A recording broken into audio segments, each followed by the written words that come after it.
Well, as the conversation in Washington continues to focus on national debt and the U.S. government deficits, a new jobs report is out and highlights what many argue is the real issue that's not being discussed seriously enough: unemployment. The numbers are way worse than analysts were expecting. Take a look at them. Unemployment ticked up to 9.2%. It was 9.1% last month. Only 18,000 jobs were added. Employers hired actually the fewest number of workers in 9 months. And to give you some context, analysts were expecting 90,000 jobs to be created. And just to remind you, the economy would need to add 125,000 jobs a month just to keep up with population growth, and 250,000 to bring down unemployment. So you can see 18,000 jobs is really just a drop in the bucket. And Obama, though, today, he spoke about the jobs numbers. He had plenty of excuses for them. Here are some of them.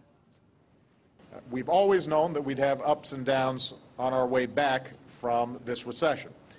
And over the past few months, the economy has experienced some tough headwinds, from natural disasters to spikes in gas prices to state and local budget cuts that have cost tens of thousands of cops and firefighters and teachers their jobs.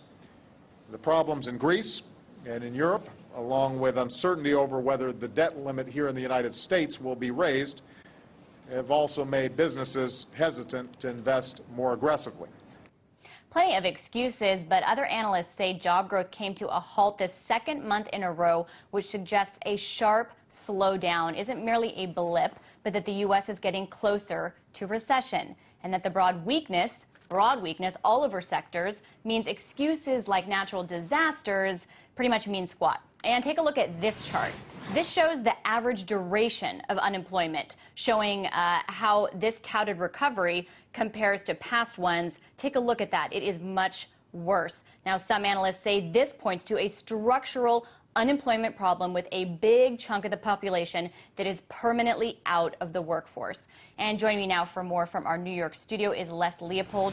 He's economist and author of this book, The Looting of America: How Wall Street's Game of Fantasy Finance Destroyed Our Jobs, Pensions, and Prosperity, and What We Can Do About It. He's going to help us try to assess this situation. Les, I'm curious, first of all, if you think Obama's excuses that this is a rocky road to recovery hold weight, or if this is yet another sign, these jobs numbers, of structural unemployment in the U.S., that millions of jobs are just gone and not coming back.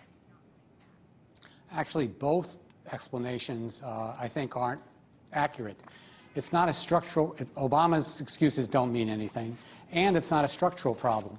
What it is that we had a gigantic implosion for the last 3 years due to the Wall Street gambling casino crash. And those jobs have not been recreated because people don't have enough money in their pockets. Instead of trying to put more money in people's pockets, especially by putting windfall profits taxes on hedge funds and Wall Street banks and profitable companies like that, financial companies who caused the problem in the first place, instead of doing that, state after state has been forced to cut their budgets, which leads to more layoffs, which leads to less buying power. And, of course, you're going to have a stagnant economy. What's going on in Washington right now, I'm sorry, I know you're in Washington, Lauren, I don't want to attack you, but there's like collective insanity going on there. The idea of dealing with a deficit crisis while we have actually the real unemployment rate is 18.5%. There are nearly 30 million people unemployed if you count all the people, like people who are forced into part-time work, people who haven't looked for work in the last 4 weeks, etc.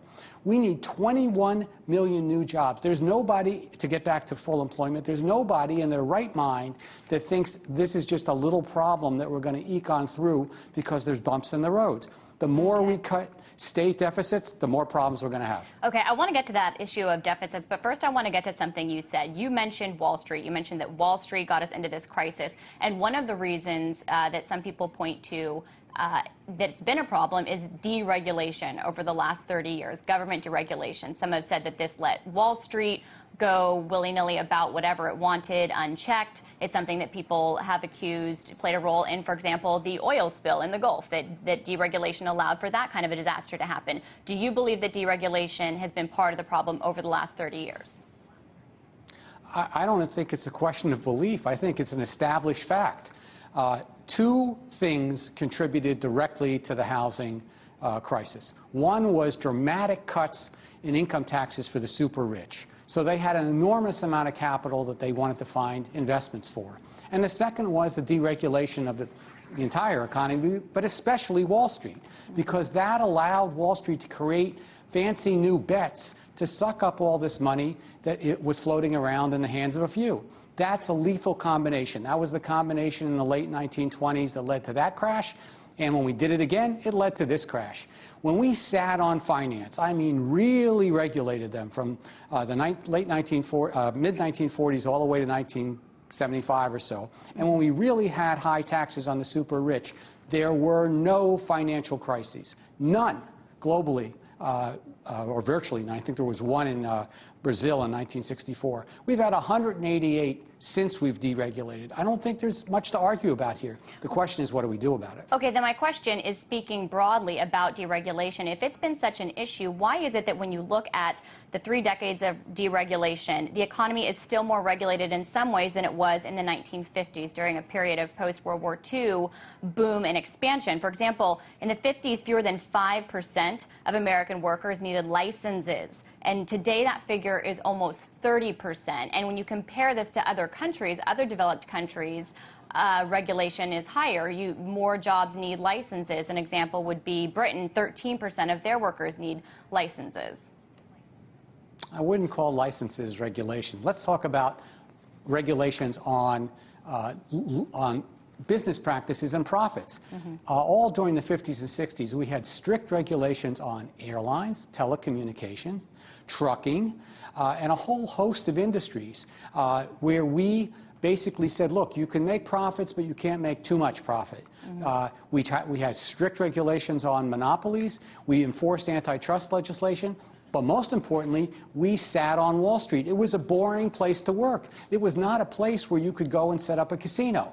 Okay, but I really want to talk about I know that those are the regulations that you're pointing to, but I want to talk about, because jobs is the big question here, and how are jobs going to be created? And what many people, foreigners that I've spoken to, some in my very office, are very surprised to find that America, which is considered the land of the free, when it comes to starting a business and being entrepreneurial, there is a lot of red tape. Do you think this is a problem that needs to be addressed in order to create more jobs? No. How so? Because a lot of these aren't doctors or lawyers. Examples of people that need licenses that have to spend thousands of dollars on education and time, thousands of hours of time to start a business or to engage in this kind of work are people like florists, tour guides, frozen dessert sellers, secondhand booksellers, interior designers. There was some guy in an abbey who was making and selling wooden coffins in Louisiana. He got shut down by the Board of Embalmers and Funeral Directors because his coffins were unlicensed. You don't see those as problems? No. How? I don't think that has anything to do, it has nothing to do whatsoever, in my opinion, with the unemployment rate. But how? The problem is there's not, hang on, there's not enough demand. There is not enough demand. There's not enough money in the hands of people's pockets. They got devastated. Housing values have collapsed. People got overwhelmed with debt problems. There's a high level of unemployment.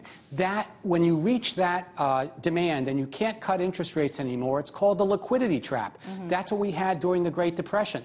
The way out, there is only one way out. You can cut those regulations to zero. You can cut tax rates to zero for corporations. You can give them all the stimulus you want. You can let them repatriate their profits from overseas for nothing. You can do all that. They're already sitting on $2 trillion worth of cash. They're not investing it. Why aren't they investing it? There's no demand. There's only one way out of a liquidity trap. There has to be government directed job creation, either directly by hiring people or indirectly by letting out contracts, like weatherizing every home and business in the country, for example. Okay, but you don't see the political will in Washington to do that at all. So what if I am a hairdresser, I have braided hair for 25 years, but in my state I can't do it because I need to spend $18,000 to go to cosmetology school, which doesn't even teach hair braiding? That is what's keeping me from getting a job, not the trillions of dollars that have been pumped in that aren't being lent out to people. No, I don't think so, because I don't think we have a shortage of hairdressers right now. I don't think we have a shortage of those embalmers. I think what we're talking about is whether or not, some people get jobs or other people have too much work and other people don't. You're talking about on the margin here. What you're saying could be true on the margin, but it's not the central feature. You got to keep your eye. See, there is something in the water in Washington. You got to keep your eye on the prize. We're down 30 million jobs. You can take all those regulations and burn them in smoke tomorrow, and you're not going to create anywhere close to 100,000 jobs. 30 million. That's 300 times more than what you're talking about. 30 well, so you need to jobs. do Where a are we lot. Come Maybe you need to do a lot of different things to get anything to happen. This is Washington. It's reality. Again, things just can't. What you're calling for, there's no political will for it, doesn't seem. And on the note of job growth with deregulation of these kind of things, between 1990 and 2000, 20% higher was the job growth for unregulated occupations than regulated ones. Do you disagree with that statistic? No, I just think it's absolutely irrelevant right now. Yes, you're right. Washington, there's no political will in Washington because Washington is so far from reality. They got their hands out to the biggest donors in the country, the biggest lobbyists in the country. They're afraid to even have hedge fund people who are making $1 million an hour. They're afraid to increase their taxes so they pay the same taxes you and I pay. I mean, it's outrageous. They're so completely out of touch. Of course they're not going to do this. But there's going to be a series of, I'm afraid, very negative long-term impacts in the United States. The political will emerge. It's going to be ugly when it does, though. Well, that's what I want to... People will not put up with this. Okay, what I want to ask you, you don't really see... I just want to keep this going for one more minute. You don't see the political will in Washington. You see another jobs report that shows that this is bad, but yet you still have the President of the United States coming out saying, we really need to cut the deficit. This just shows that we need to tackle our debts. So what is the solution that you propose to this jobs crisis that would work in this current environment? Well, that last is your kicker. I can lay out a program that would work. Yeah, but current environments change. I mean, the environment now is very different than it was in the height of the crisis 3 years ago. And you know what? I think there's another crisis around the corner because we haven't solved anything fundamental. We still have too much money in the hands of few. Banks are still finding ways to set up their casinos. We still have hedge funds completely on the loose, making obscene amounts of money, and we don't have any controls on it. That's the formula for ongoing and another crisis around the corner. That will change the environment. But the question is, what do you do? What you do is you have national purpose. We have to rebuild our entire infrastructure from top to bottom. It's collapsing. We need to weatherize every business at home. We need to send our population to school. We should have free higher education. Here's a plan that'll put 1 million people to work in a month. Just say, we're going to have free tuition at every college and public college and university in the country for those who are eligible to get in. And you'll have people flooding to school and bring the unemployment rate, and you'll have a construction boom on campuses, just like we did with the GIs at the end of, with the GI Bill of Rights at the end of World War II. Okay, we really have to quickly. Be creative. Really quickly, Les, those are so creative and so big. I want to just ask you, we're out of time, but yes or no, will it take another crisis in order for there to be any political or public consensus behind the kind of things you're calling for? Probably.